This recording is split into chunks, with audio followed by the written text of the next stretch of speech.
Welcome to the Bernitha Rena Relates Podcast. I'm your host, Bernitha Rena.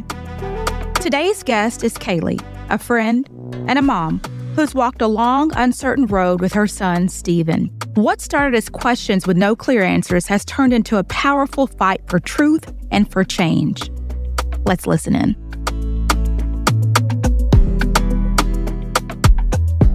Hey, Kayleigh, welcome to the Bernitha Rena Relates Podcast. Thank you for having me. You're so welcome. I know we're here to talk about Stephen, and I want to get into more about the organizations that you support. But before we get into that, I want to know about the mom, the friend, the lady I know. Tell me all about Kayleigh. Okay, so originally I am from Rhode Island.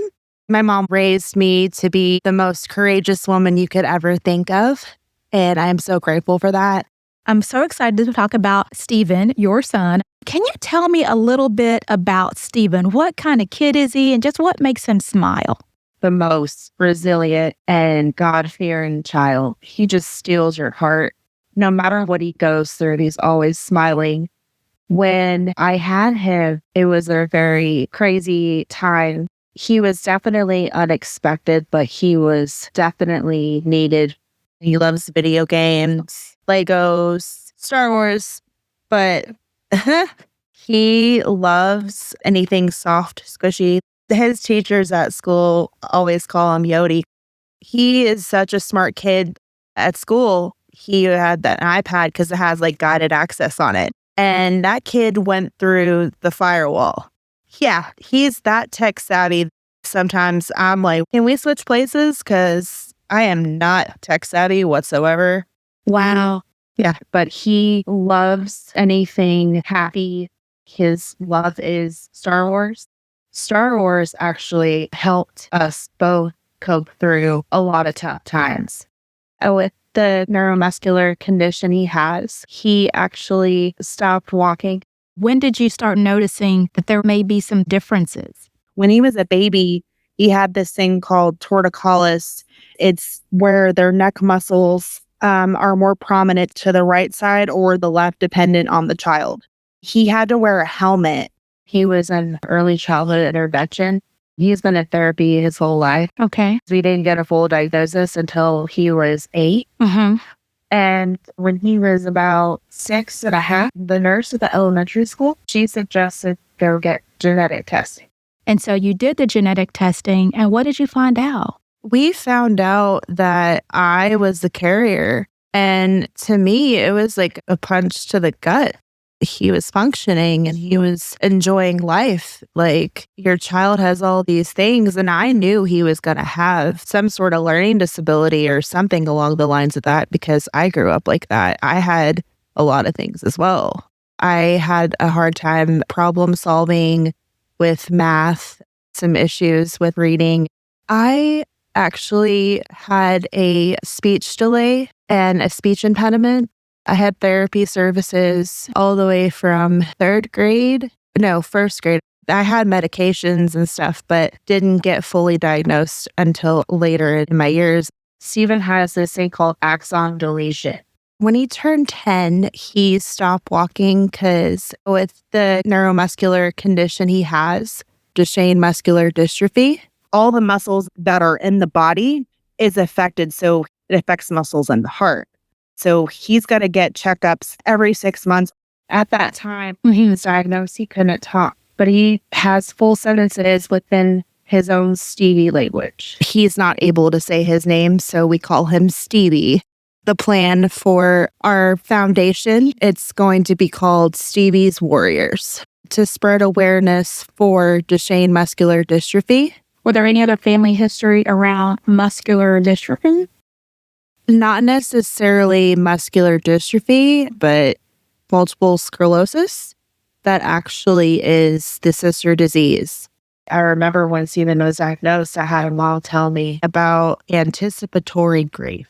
Like, when you get a diagnosis or whatever the case may be, you are anxious in your thoughts and you timestamp your child. How did that make you feel? I felt crushed. And I didn't have the support system from the relationship I was in at the time.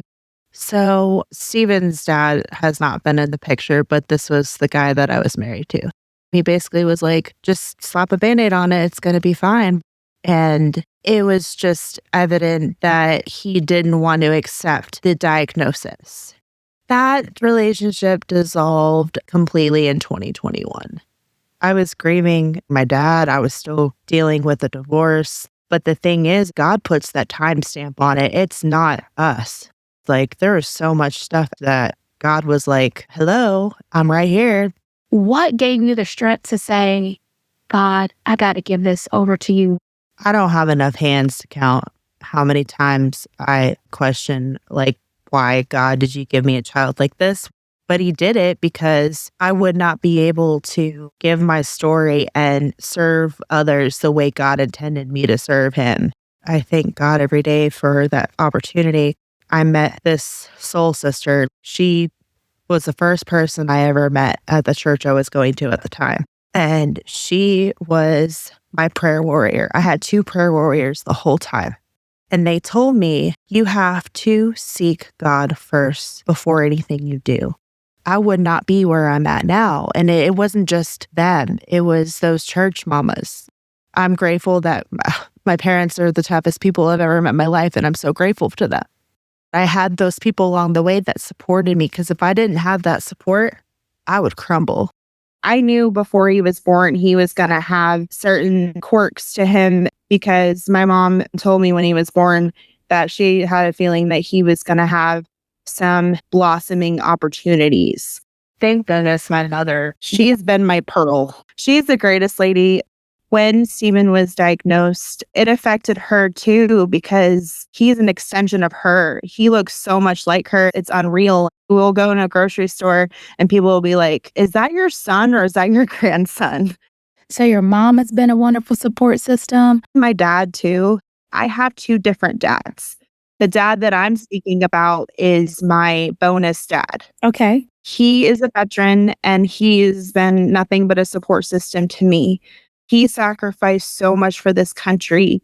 And I feel like our service members don't get enough support as they should, because God called them to be there. I'm not going to get political at all. I don't believe in that. I believe in supporting one another, because this country right now just needs unity instead of division.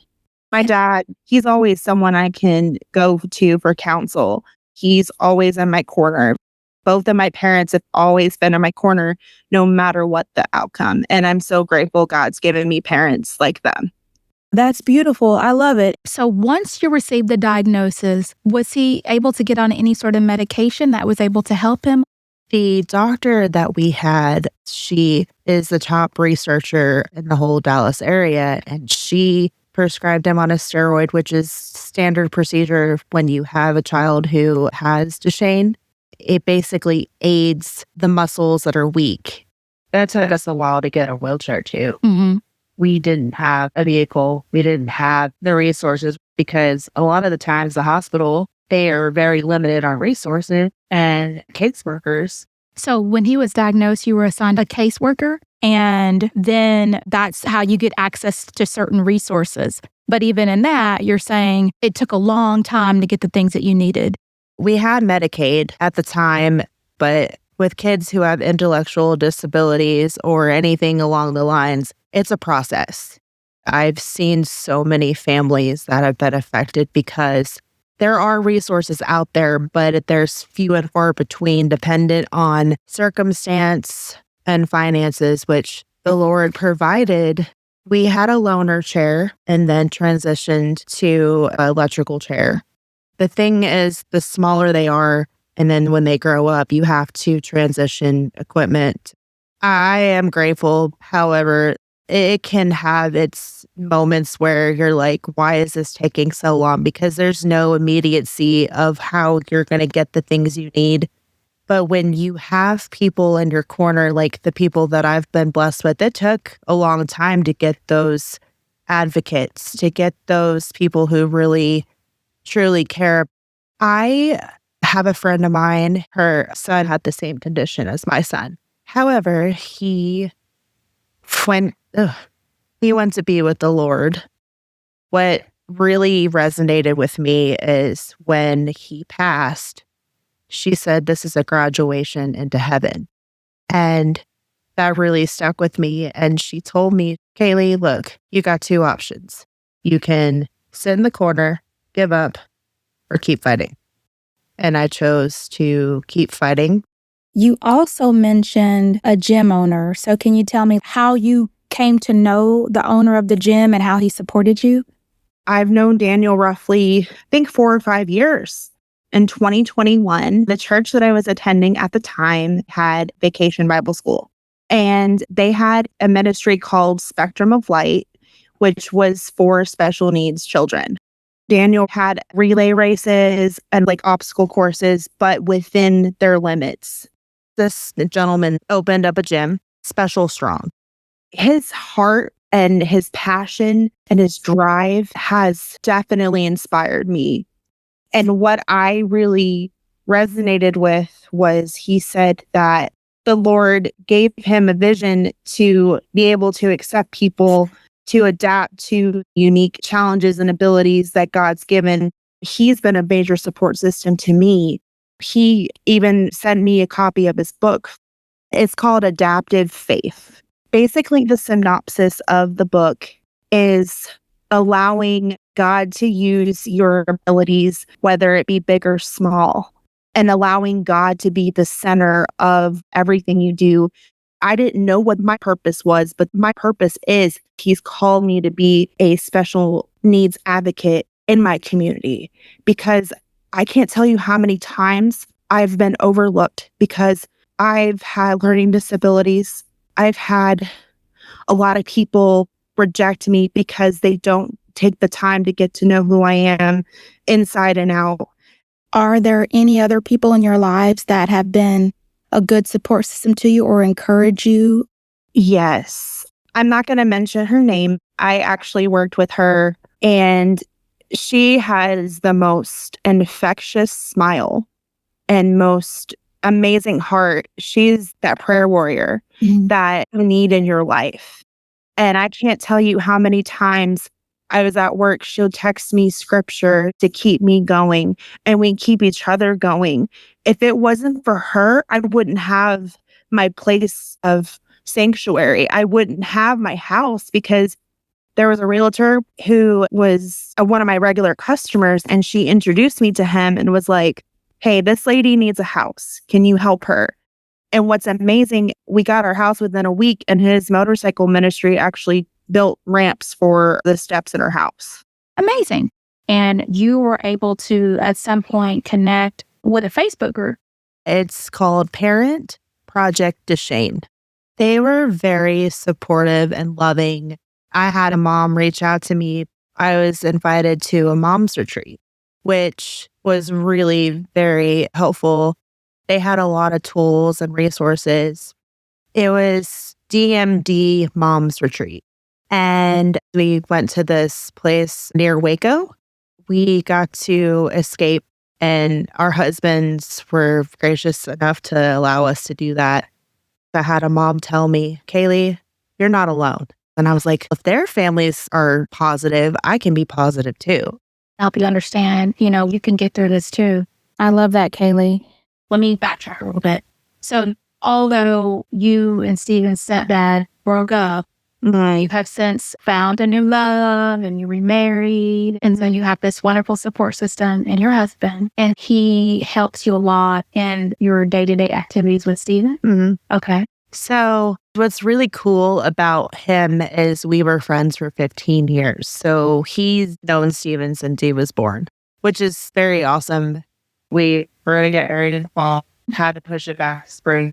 We decided to do it anyways because God called us to do it.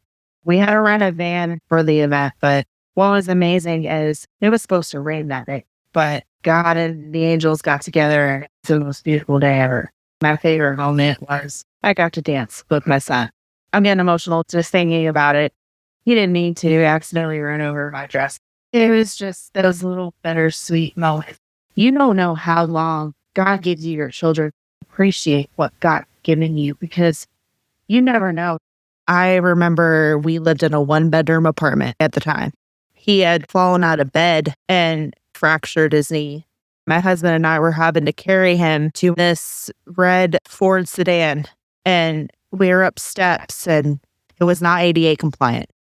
What are some of the challenges that you've come across that you wish could change? I wish there were more states that were more ADA compliant, better health insurance, and more programs for special needs families, because I can't tell you how many families that I run into don't know where to turn, which is really sad. And I'm just praying the Lord will heal our land when it comes to medical care. Yeah, I have Medicaid all day, but having a special needs child, I have him on 2 insurances. I have him on my husband's and I have him on Medicaid for whatever isn't covered under one insurance. And that's a struggle. Do you find that the rest of the world is as accessible to special and spectacular people like Stephen? I'm going to give you a prime example. So I went to Walmart and I was going to park in a van accessible space. There was a sedan that was parked in it.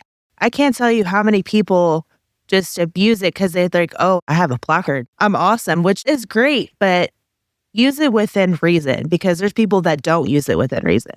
So you're saying that you see people that park in the spaces and they may not necessarily need it. Yes. Okay.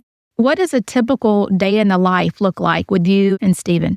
Typically, I got to jazzercise those legs. I got to wake him up. But he's completely bedridden. Most kids his age, like a teenager, has chores. He's physically unable to do so. There are times where they have to sit in their chair 8 hours a day, sometimes way longer than that. It's hard. We have to navigate through muscle sores. We have to navigate through lifting our kids. I know some families don't even have a lift to lift their child. He's getting heavy.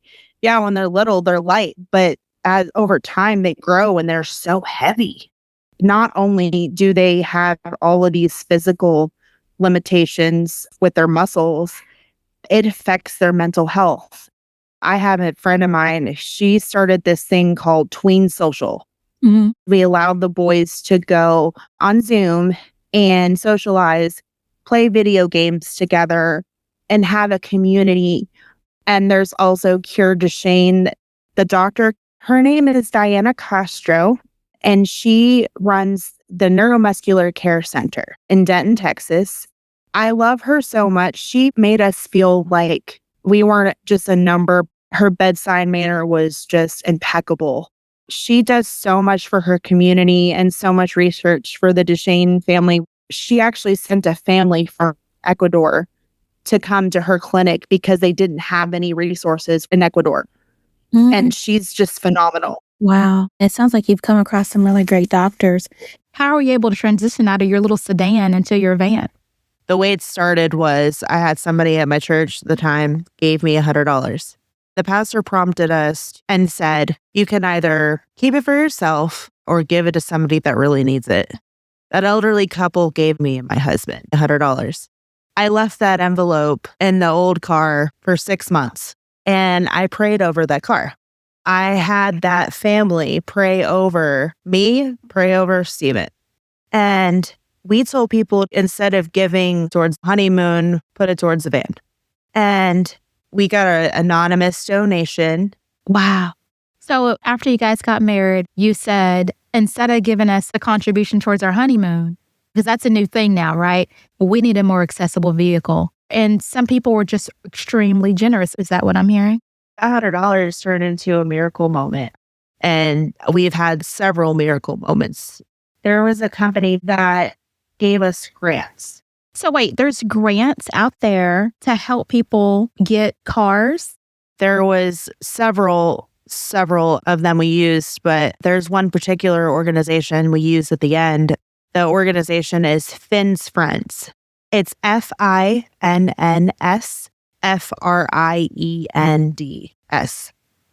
So the lady who found it, her name is Shauna, and she's got I believe, 6 or 7 year old boy. He was diagnosed and she founded that foundation.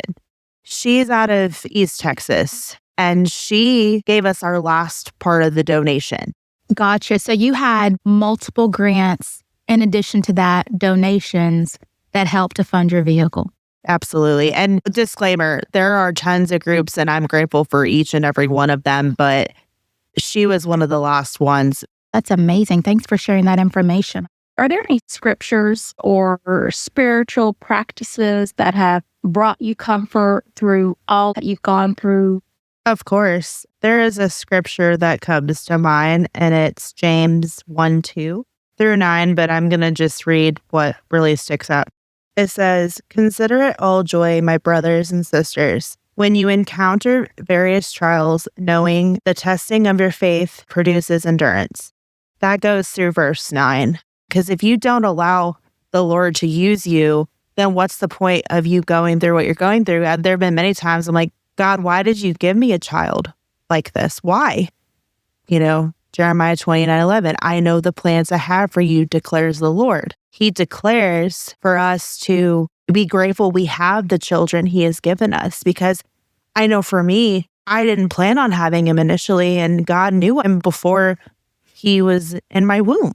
And I just want to also say, for those who have a child who does have anything going on, just know that God created them for a reason, and don't take that for granted, because you never know what can happen.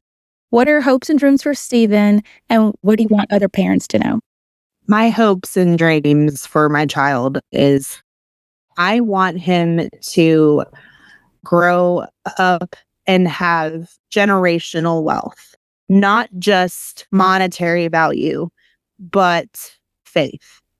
I want him to grow up knowing who God is, and everything he does, leave a legacy that me and my husband have bestowed upon him, and passing him the lightsaber, if you will, because you know how during Star Wars they have their lightsaber. Mm-hmm. The reason I say that is our lightsaber is like the sword of the spirit. Those kind of noises, as long as it's not too loud, those bright colors helped us cope. And then one last thing, I want people to realize that when you go to church, you hear a crying baby, but there are kids like my son, like you can hear in the background. They need to be accepted just like everybody else. We are all God's children, and we need to be accepted. So let his light shine like a lightsaber, and don't let the battery die. I love it. The Star Wars and the biblical principles, they all intersect there. I love it, Kayleigh. First of all, I just want to say thank you for taking the time with me to share your story. And I feel like you've educated me on so many things that I didn't know. And I'm just grateful that you would be so open. Our kids are our hearts. I don't take it lightly.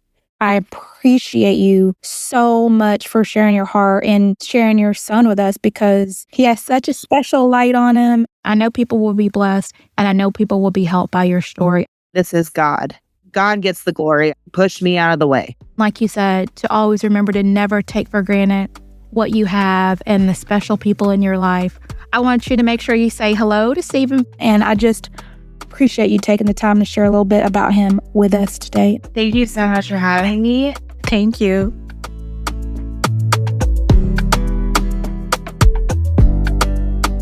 Kayleigh's story is a powerful reminder that love leads, even in the unknown.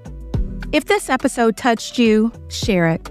Let's spread awareness and hope for families facing Duchenne. And please remember to follow me on Instagram at Bernitha Rena Relates and Facebook at Bernitha Rena Relates. And of course, like, subscribe, and share this podcast anywhere you listen to your podcast. Thanks for listening. I love you for it. We'll talk soon. What's been done is done again.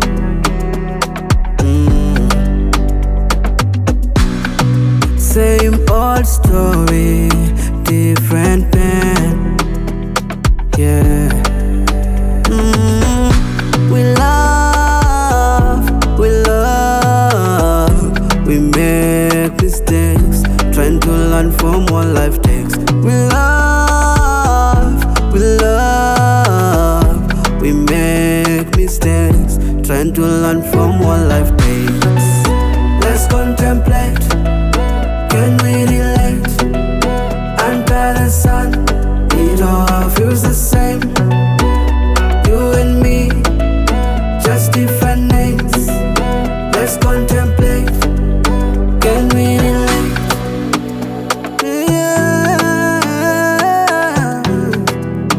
Let's contemplate. Can we